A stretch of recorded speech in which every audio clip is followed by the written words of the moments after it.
नमस्कार दोस्तों, स्वागत है आपका मेरे यूट्यूब चैनल में। एक्सरसाइज 7A फैक्टराइजेशन कर रहे हैं हम लोग। क्वेश्चन नंबर 3 का फर्स्ट पार्ट देखिए, 24x³ माइनस 36x²y। देखिए इस क्वेश्चन में टू टर्म है, एक टर्म है 24x³, सेकेंड टर्म है 36x²y। हमें क्या करना है, हमें दोनों में देखना है कि क्या कुछ कॉमन आ सकता है। देखिए फर्स्ट में क्या है, नंबर और वेरिएबल दो पार्ट हैं, सेकेंड में भी नंबर और दो टाइप के वेरिएबल हैं। पहले नंबर में देखते हैं क्या कुछ कॉमन आ सकता है। 24 है, यहाँ पे 36 है। 24 को हम क्या लिख सकते हैं, 24 को हम लिख सकते हैं 12 इंटू 2।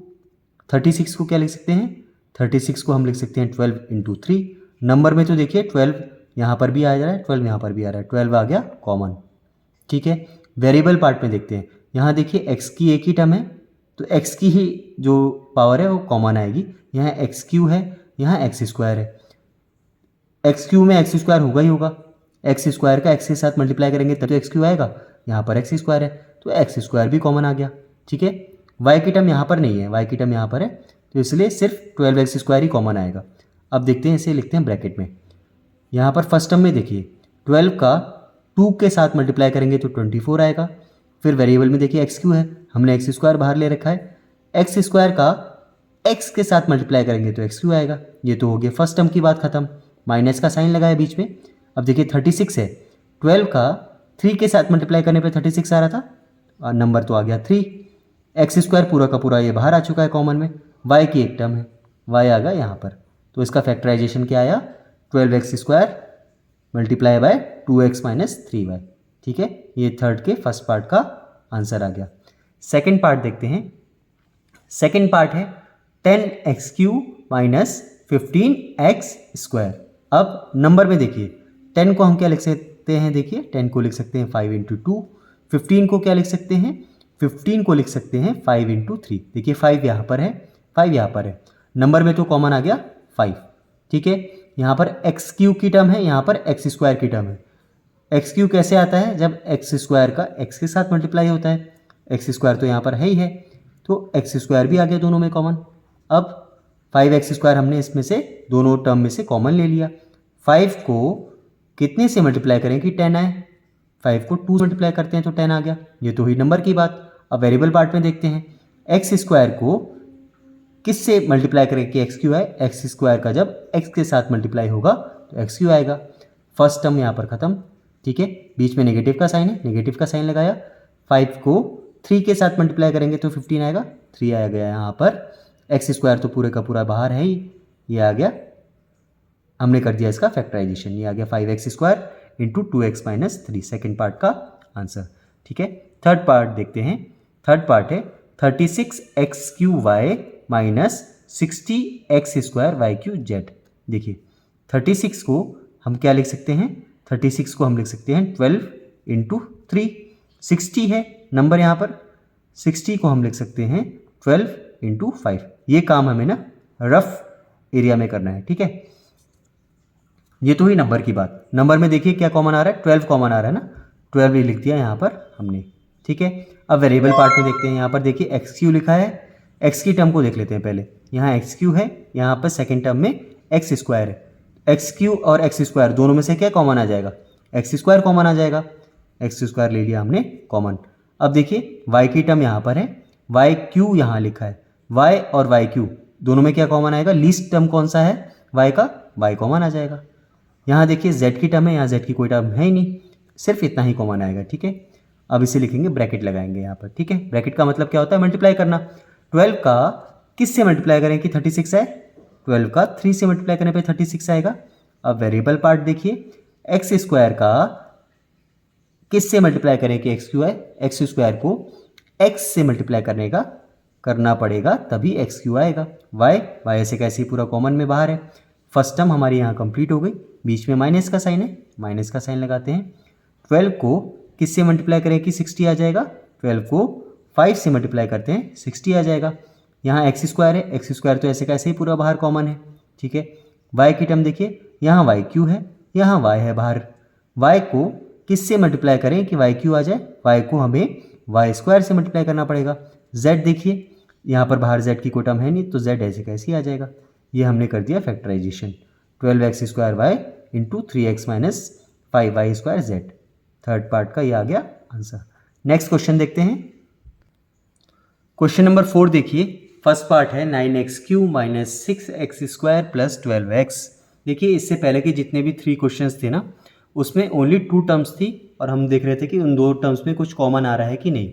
यहाँ पर देखिए 3 टर्म है, इसमें भी उसी तरीके से करेंगे, देखेंगे कि कोई टर्म हमारी तीनों में कॉमन आ रहा है कि नहीं। ठीक है, यहाँ पर देखिए 9x³ है, यहाँ 6x² है, यहाँ पे 12x है। सबसे पहले देखते हैं नंबर में कुछ कॉमन आ रहा है कि नहीं। यहाँ 9 है, 9 3 इंटू 3 होता है, 6 3 इंटू 2 होता है, 12 3 इंटू 4 होता है। तो देखिए 3 कॉमन आ रहा है तीनों में, 3 आ गया बाहर। अब वेरिएबल पार्ट में देखते हैं, x³ यहाँ पर है, x² यहाँ पर है, x यहाँ पर है, x भी कॉमन आ रहा है। x की एक टर्म तो हर किसी में है ही है, x की एक पावर, x भी एक कॉमन आ गया। अंदर क्या रह गया, 3 का किससे मल्टीप्लाई करें कि 9 आएगा, 3 का 3 से मल्टीप्लाई करते हैं 9 आता है। x का किससे मल्टीप्लाई करें, x³ आ जाएगा, x का x² से मल्टीप्लाई करेंगे तभी x³ आ जाएगा। फर्स्ट टर्म तो ये हमारी कंप्लीट हो गई। माइनस का साइन है, माइनस का साइन लगाते हैं। 3x, 3 का किससे मल्टीप्लाई करें कि 6 आ जाए, 3 का 2 से मल्टीप्लाई करने पे 6 आएगा। x का किससे मल्टीप्लाई करें कि x² आए, x का x के साथ मल्टीप्लाई करेंगे तभी x² आएगा। ठीक है, फिर प्लस का साइन है। यहाँ नंबर पार्ट देखिए 12 है, यहाँ पे 3 है। 3 को किससे मल्टीप्लाई करेंगे 12 आए, 3 को 4 से मल्टीप्लाई करने पे 12 आएगा। x पूरे का पूरा ही बाहर है, यहाँ पर इस तरीके से आ जाएगा। ठीक है, तो हमारे फैक्टर निकल कर आ गए 3x और 3x² minus 2x plus 4। Second part है 8x² minus 72xy plus 12x। देखिए सेम तरीका है, फैक्टराइज करना है हमें। फैक्टराइजेशन 3 टर्म्स गिवन है, तीनों में देखते हैं क्या कुछ कॉमन आ रहा है। सबसे पहले नंबर में देखिए, यहाँ पर 8 है, यहाँ 72 है, यहाँ 12 है। क्या कॉमन आ सकता है, 4 तीनों में कॉमन आ सकता है। ठीक है, 4 तो आ गया नंबर पार्ट में कॉमन, क्योंकि 4 2 8, 4 का 72 कैसे आएगा, 72 आता है, 4 का 18, 4 72, और 4 का 12 कैसे आता है, जब 4 से 3 मल्टीप्लाई करते हैं। वेरिएबल पार्ट देखिए, यहाँ x² है, यहाँ पर xy है, यहाँ पर x है। तीनों में क्या वेरिएबल में कॉमन आ रहा है, x कॉमन आ रहा है तीनों में। ठीक है, 4x आ गया कॉमन। फर्स्ट पार्ट में देखिए 4 का 8 कैसे आएगा, जब 2 के साथ मल्टीप्लाई होगा। नंबर वेरिएबल देखते हैं, x का x के साथ मल्टीप्लाई करेंगे तो x² आएगा, फिर बीच में सब्ट्रैक्शन का साइन है। 4 का 18 के साथ मल्टीप्लाई करेंगे 72 आएगा, x कॉमन आ चुका है बाहर ऑलरेडी। y यहाँ पर है, y आ जाएगा यहाँ पर, y तो बचा यहाँ पर, x तो बाहर आ चुका है। फिर बीच में एडिशन का साइन, पॉजिटिव का साइन। 4 को 3 से मल्टीप्लाई करने पे 12 आएगा, 3 आ गया अंदर, x ऑलरेडी बाहर आ गया। ये आ गया इसका फैक्टराइजेशन। एक फैक्टर आया 4x, एक आया 2x माइनस 18y प्लस 3। ठीक है, अगर क्वेश्चन में गिवन है कि इसके फैक्टर बताइए अलग अलग, तो हम लिखेंगे एक फैक्टर है 4x और एक फैक्टर है 2x माइनस 18y प्लस 3। सिर्फ फैक्टराइजेशन बोला है तो मतलब इसे हमें नंबर के या वेरिएबल के या अलजेब्रिक एक्सप्रेशन के प्रोडक्ट में लिखना है। ठीक है, जो हमने इसे ऑलरेडी लिख रखा है। थर्ड पार्ट देखते हैं, 18a³ b³ minus 27a² b³ plus 36a³ b²। Factorise करना है, फैक्टराइजेशन करना है। तीनों टर्म में देखते हैं कुछ कॉमन आ रहा है। सबसे पहले नंबर में देखिए, 18 27 36 क्या होता है, 18 27 और 36 का HCF किसकी टेबल में आता है, ये आता है 9 की टेबल में। 9 2 18, 9 3 27, 9 4 36। नंबर में देखिए 9 आ गया बाहर कॉमन। अब देखिए यहाँ पर AQ है, यहाँ पर A² है, यहाँ पर AQ है। क्या कॉमन आ रहा है, A की सबसे लीस्ट पावर कौन सी है, तीनों में A² है, A² आ गया बाहर कॉमन। B की टर्म देखते हैं, यहाँ BQ है, यहाँ पर भी BQ है, यहाँ पर थर्ड टर्म में B² है। तो तीनों में B की लीस्ट टर्म पावर कौन सी है, B² आ गया बाहर कॉमन। ठीक है, अब फर्स्ट टर्म में देखिए, ये तो हमने कॉमन ले लिया। ठीक है, 9 को 2 से मल्टीप्लाई करेंगे तो 18 आएगा, नंबर आ गया 2। वेरिएबल पार्ट देखते हैं, A² को A से मल्टीप्लाई करने पे AQ आता है, क्या आ गया अंदर A। B² को B से मल्टीप्लाई करेंगे तभी BQ आएगा, तो यहाँ पर अंदर लिखेंगे B। माइनस का साइन है, माइनस का साइन लगाते हैं।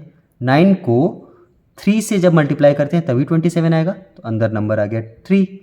वेरिएबल देखते हैं, ए स्क्वायर को जब से मल्टीप्लाई करेंगे तो ए स्क्वायर आएगा, तो यहाँ ए स्क्वायर तो पूरा का पूरा बाहर आ चुका है, अंदर ए की कोई टर्म हमें लिखने की जरूरत नहीं है। बी स्क्वायर को जब बी से मल्टीप्लाई करेंगे तब बी क्यों आएगा, यहाँ आ गया 3b, फिर बीच में प्लस का साइन लगाते हैं।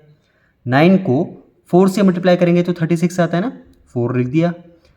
अब देखिए यहाँ ए क्यू है, बाहर ए स्क्वायर है, तो ए स्क्वायर को जब ए से मल्टीप्लाई करेंगे तभी ए क्यू आता है ना, यहाँ आ गया ए। यहाँ देखिए बी स्क्वायर है, बाहर भी बी स्क्वायर है, तो पूरे का पूरा बी स्क्वायर बाहर कॉमन आ चुका है, ये आ गया हमारा फैक्टर। एक तो निकल कर आया 9a स्क्वायर बी स्क्वायर, एक निकल कर आया 2ab minus 3b plus 4a, ये आ गया थर्ड पार्ट का आंसर। नेक्स्ट